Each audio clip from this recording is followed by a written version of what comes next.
Welcome to the Tech Egg. Don't get scrambled. Enjoy the video.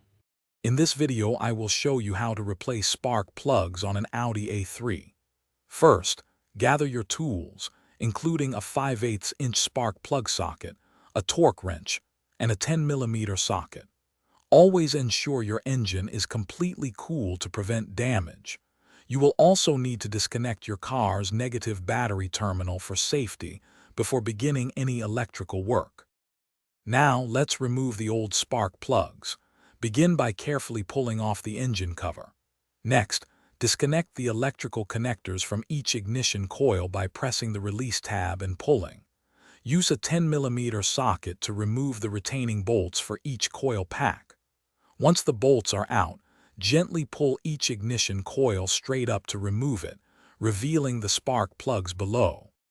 With the old plugs out, it's time for the new ones. First, verify your new spark plugs are gapped to 0.032 inches.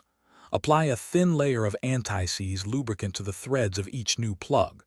Carefully hand thread each spark plug into its cylinder to avoid cross-threading. Finally, use your torque wrench to tighten each plug to 22 foot-pounds or 30 Newton-meters for proper seating. You're almost done. Carefully push each ignition coil back into its well until it clicks into place. Reinstall and tighten the 10mm retaining bolts for the coil packs. Reconnect all electrical connectors to the ignition coils. Finally, reconnect your car's negative battery terminal. Start the engine and listen for smooth operation, ensuring there are no misfires. Your Audi A3 is now ready to go.